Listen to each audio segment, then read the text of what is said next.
So are you then monitoring their Gong, or it's your CS team's Gong interface with them? Yeah, so we have Gong calls for AEs and CSMs, mostly on the AE side, but just ours. So we're just listening on our end. Yep.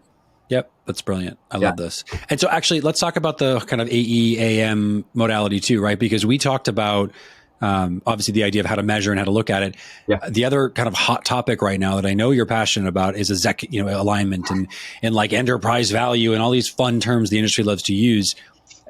I know this because we've talked about this. I know you don't agree with the idea that exec alignment is real. It's kind of shit in many ways. Like, how do you think about building champions and building influence then? Because now you're talking about, first and foremost, I can measure impact. Now, how do you drive impact, the other half of the equation? Yeah, and to be honest, like executive alignment is beneficial for headcount, things like that. Absolutely. But sure. Everybody talks at a 10,000 foot view. It's like, oh, you need executive alignment. You know how many people come to me like, Cory, what the hell is executive alignment? How do I get that?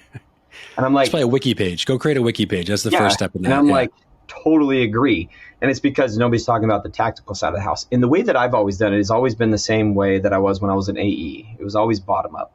And so what I do is I go build a relationship with my account executives. I literally walked into Sendoso and said, AEs, I work for you.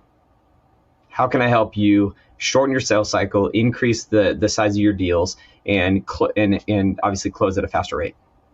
And that was literally what I did. And then I sat down with each AE and I said, okay, here's your pipeline. Here's your current pipeline, and here's all of them that are attached to a partner that they have as a customer. Which 5 do you want to go after? And then I took those 5 and I reached out to my partners and said, hey, can you guys help us out here? And I'm actually presenting this on RKO next week, and I'm talking about what we asked them 3 questions. We ask our partners 3 questions. We ask them, what is the buying process? Who's the decision maker? And how are you leveraging, and how is the customer leveraging your platform?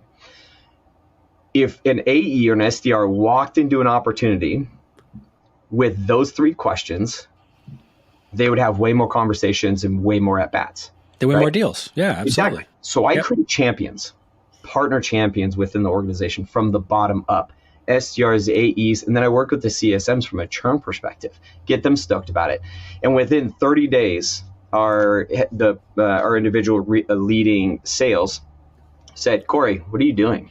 I'm like, what do you mean what I'm doing? He's like, sales can't stop talking about the work you guys are doing together.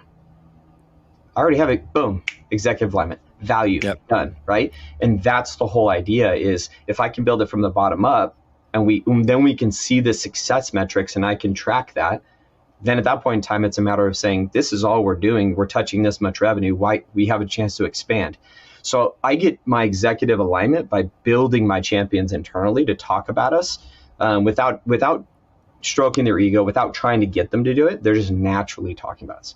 And then at that point in time, and then at that point in time, boom, you're part of the top 3 initiatives for the year. And now they're like, hey, literally within 5 months, my 2 executives told me, they came to me and said, we know we're not investing enough in partnerships. Like, I didn't say anything. Yeah. I just built from the bottom up. They came to you and said, can we give you more money and help you grow the team? Exactly. And so are you, like, when you talk about the RKO thing, I don't need details, but are you coming with data around attach rate, data around like number of partners influenced over deals? Like, what are some of the metrics? Because I'm picturing the audience listening right now thinking to themselves, great, now how do I go measure it? And you struck me as someone brilliant around, I'm really hooked in this Gong thing. Like, there's something there. I'm going to go and it's like this episode is going to be titled Gong 2.0 or something. But most important is the secondary piece here too around, call it the groundswell alignment. I love that. I think you're nailing that. Super interesting. How do you measure it? What are the KPIs you're thinking about in terms of a framework to use there?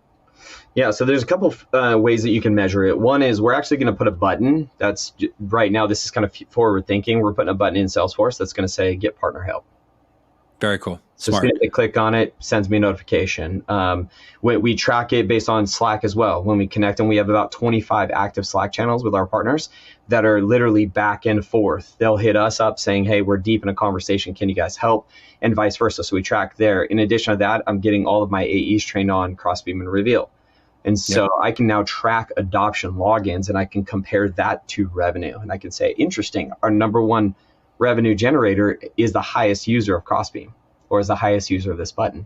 And so again, that's just foundational work to say they're leveraging what they should be to be successful. And part of what I'm sharing at the RKO next week is my story. right? Like I was a sales rep before I came from sales. I have a sales background. I was the number one person at University of Phoenix on the West Coast, 200 people for 4 years straight and dominated. Went to Infusionsoft and for 4 years figured out a whole new selling process, dominated for 4 years and had a 2-month gap in revenue. And how I did that is I created my own self-generated leads. I created my own partnerships that fed me. It's brilliant. And that's what I'm trying to get these AEs across mentally is like, look, you can play smart, you can play hard, and you can work hard and work smart, but why not do both? Sure. Now you're talking about like the full toolkit in terms of being someone, especially in a market where, I mean, I have to imagine you guys have a ton of attention right now with the market the way it is. I've probably talked about that too much lately, but it is top of mind for a lot of folks. Is there something here sort of at the end of our episode that you want to give in terms of feedback advice? If I'm leading a partner org or I'm building a partner org, my audience is across the map. They're kind of the full gambit in that sense. Is there something that I could think about today that regardless of, my value, my better together story, whatever that is, the dynamic that I have with my partner, something I can do now to curate that relationship you're describing between the AE, the AM, the kind of frontline rep, and then the rest of that opportunity, the partnerships themselves? Is there something that you've done in the past? Is it, telling stories? Is it video? I'm making stuff up here, but like, is there something that you've done to bring those two groups together closely in the beginning so you can build that groundswell you described over the long term? My goal with every partnership is to deliver branding together. In other words, like promote both brands. And so I'll tell you exactly what my focus is for 2023 with my partners from a marketing and tactical.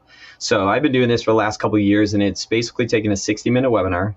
I break it into 15-minute segments with a 5-minute Q&A. You have 10 slides max. The partner delivers a tactical deliverable that somebody can implement right away. And then I would deliver something tactical that somebody can deliver right away. Super simple, super tactical, 10 slides. Keep it clean, but cut it off at 20 minutes. And you knock those out once a quarter. So I'm going to do as many as I can with my partners, these webinars, and then I'm going to have them write a blog post, simple blog post that ties directly into that webinar. And that is literally just both of our brands. We will share it, we will promote it, we will do everything with it, but it gets this methodology out there. So my goal is to create noise. Everybody's got competitors, but how are you beating your competitors? I'm going to sell better. I'm going to do this better. I'm going to train my AEs better. Why not dominate when it comes to branding and awareness? Why not create so much noise in the market that nobody hears about your competitors but you?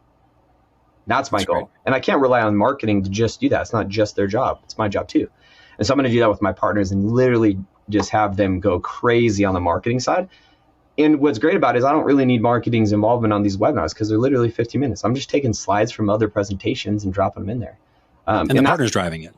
Yeah, and you're mentioning that too. You're doing it together. Yeah. That's huge. And then the partner's driving it and we're sharing it, right? And so that's the tactical thing I'm heavily focused on. We have MDF and some other stuff I'll be working on. Sure. But if it was me and I was looking at the economy and what the constraints are and the fact that budgets are getting reduced aggressively, you have to do more with less. And how do you do more with less? You expand your footprint with your partners.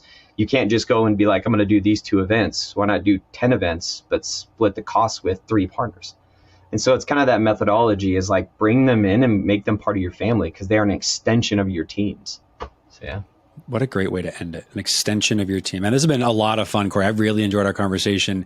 I'm going to phone a few friends after this one. The gong thing is brilliant. The idea of, curating these opportunities to brand and do market awareness together. You nailed it.